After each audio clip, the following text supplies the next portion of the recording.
ಚಾನಲ್ಗೆ ಸ್ವಾಗತ. ಕಿತ್ತೂರು ರಾಣಿ ಚೆನ್ನಮ್ಮನ ಒಂದು ಪುಟ್ಟ ಪ್ರಬಂಧ ವಿಡಿಯೋ ನೋಡೋಣ ಬನ್ನಿ. ಈ ವಿಡಿಯೋ ಇಷ್ಟವಾದಲ್ಲಿ ಪ್ಲೀಸ್ ನಮ್ಮ ಚಾನಲ್ಗೊಂದು ಲೈಕ್ ಮಾಡಿ, ಸಬ್ಸ್ಕ್ರೈಬ್ ಮಾಡಿ, ಶೇರ್ ಮಾಡಿ, ಕಮೆಂಟ್ ಮಾಡಿ ಅಂತ ಹೇಳ್ತಾ, ಕಿತ್ತೂರು ರಾಣಿ ಚೆನ್ನಮ್ಮನ ಪ್ರಬಂಧ.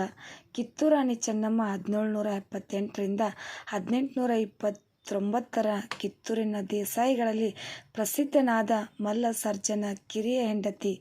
ತನ್ನ ಪುಟ್ಟ ರಾಜ್ಯದ ಸ್ವತಂತ್ರ ರಕ್ಷಣೆಗಾಗಿ ಬ್ರಿಟಿಷರ ದೊಡ್ಡ ಸೈನ್ಯದ ವಿರುದ್ಧ ಹೋರಾಡಿದಳು. ಚೆನ್ನಮ್ಮನಿಂದ ಕಿತ್ತೂರು ಪ್ರಸಿದ್ಧವಾಗಿದೆ.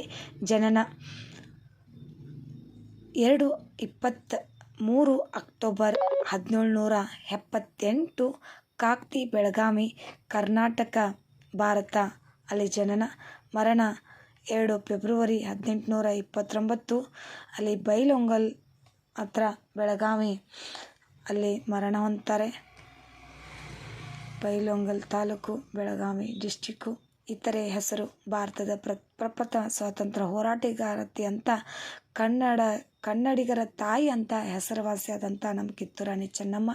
ಹಾಗೆ ಅವರ ಪೋಷಕ ದುಳಪ್ಪ ಗೌಡ್ರ ಇವರ ತಂದೆಯಾಗಿರ್ತಾರೆ.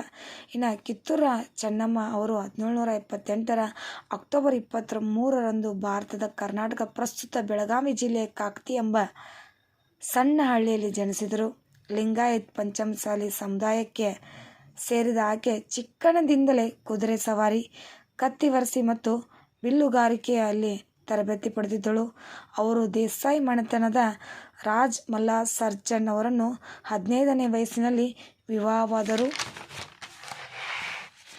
1824ರಲ್ಲಿ ಅವರು ಪತಿ ಮತ್ತು ಏಕೈಕ ಪುತ್ರನ ಮರಣದ ನಂತರ ಅವರು ಬ್ರಿಟಿಷ್ ಆಳ್ವಿಕೆಯಿಂದ ಕಿತ್ತೂರಿನ ಬ್ರಿಟಿಷ್ ಸಂಸ್ಥಾನದ ಆಳ್ವಿಕೆ ರಕ್ಷಕರಾಗಿದ್ದರು. ಕಿತ್ತೂರಿನ ಬ್ರಿಟಿಷರ ಸ್ವಾಧೀನವನ್ನು ತಪ್ಪಿಸಲು ಅವರು ಅದೇ ವರ್ಷ ಶಿವಲಿಂಗಪ್ಪನನ್ನು ದತ್ತು ಪಡೆದರು ಮತ್ತು ಸಿಂಹಾಸನದ ಉತ್ತರಾಧಿಕಾರಿ ಎಂದು ಹೆಸರಿಸಿದರು.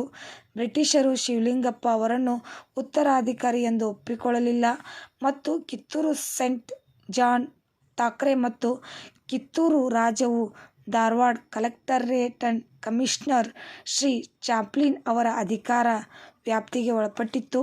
ಹಾಗೆ ಕಿತ್ತೂರು ರಾಣಿ ಚೆನ್ನಮ್ಮ ಅಕ್ಟೋಬರ್ 1824ರಲ್ಲಿ ಬ್ರಿಟಿಷ್ ಯುದ್ಧ ಪಡೆಗಳ ಭಾರೀ ಹಾನಿಯನ್ನು ಅನುಭವಿಸಿದವು.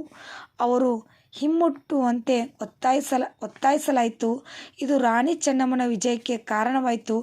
ಈ ಮೊದಲು ಸುತ್ತಿನ ಯುದ್ಧದ ಸಮಯದಲ್ಲಿ ಸೇಂಟ್ ಜಾನ್ ಠಾಕ್ರೆ ಅವರು ಠಾಣೆಯ ಲೆಫ್ಟಿನೆಂಟ್ ಅಮೋಟೂರ್ ಒಳ ಒಪ್ಪಂದದಿಂದ ಕೊಲ್ಲಲ್ಪಟ್ಟರು.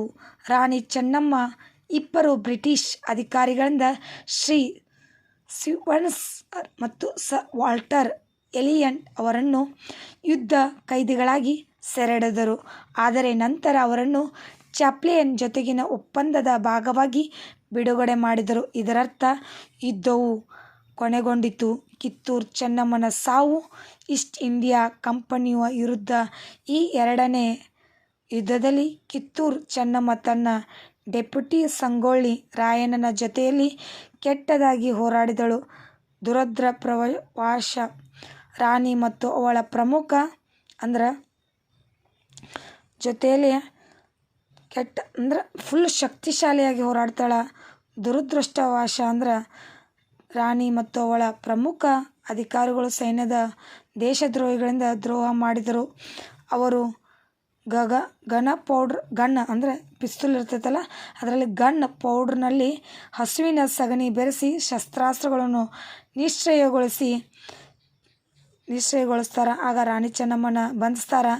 ಬೈಲಹೊಂಗಲದ ಕೋಟೆಯಲ್ಲಿ ಬಂಧಿಸಲಾಗ್ತದೆ. ಕಿತ್ತೂರು ರಾಣಿ ಚೆನ್ನಮ್ಮ 1829 ಫೆಬ್ರವರಿ 2ರಂದು 50ನೇ ವಯಸ್ಸಿನಲ್ಲಿ ಬ್ರಿಟಿಷ್ ವಶದಲ್ಲಿ ನಿಧನರಾಗ್ತಾರೆ. ಅವರನ್ನು ಮೋಸ ಮಾಡಿ ಅವರನ್ನು ಪಿಸ್ತೂಲ್ಗಳು, ಅವ್ರ ಕಡೆ ಶಕ್ತಿ ಪಿಸ್ತೂಲ್ಗಳು ಇದ್ದರೂ ಕೂಡ ಅವ್ರು ಹೋರಾಡ್ತಿರೋ ಆ ಪಿಸ್ತೂಲ್ಗಳನ್ನ ಏನು ಮಾಡ್ತಾರೆ, ಅವನ್ನ ಗನ್ ಪೌಡ್ರನ್ನ ಬದಲಾಯಿಸಿ ಸಗಣಿ ತುಂಬ್ತಾರೆ. ಇದರಿಂದ ಪಾಪ ಕಿತ್ತೂರು ರಾಣಿ ಚೆನ್ನಮ್ಮ ಸೋಲ್ಬೇಕಾಗತ್ತೆ. ಬ್ರಿಟಿಷರ ಅವರ ಸೆರೆಮನೆ ಬೈಲಹೊಂಗಲ ಕೋಟೆಯಲ್ಲಿ ಬಂಧಿಸ್ತಾರೆ ಅವರನ್ನು. ಆಮೇಲೆ ಅಲ್ಲೇ ಅವರು 50ನೇ ವಯಸ್ಸಿನಲ್ಲಿ ಮರಣ ಹೊಂದ್ತಾರ ಅಂತ ವಿಷಾದಕವಾದ ವಿಷಯವನ್ನು ತಿಳಿಸುತ್ತಾ, ಕಿತ್ತೂರು ರಾಣಿ ಚೆನ್ನಮ್ಮನ ಒಂದು ಪುಟ್ಟ ಪ್ರಬಂಧದ ವಿಡಿಯೋ ಇಷ್ಟವಾದಲ್ಲಿ ಪ್ಲೀಸ್ ನಮ್ಮ ಚಾನಲ್ಗೊಂದು ಲೈಕ್ ಮಾಡಿ, ಸಬ್ಸ್ಕ್ರೈಬ್ ಮಾಡಿ, ಶೇರ್ ಮಾಡಿ. Thank you. ಧನ್ಯವಾದಗಳು.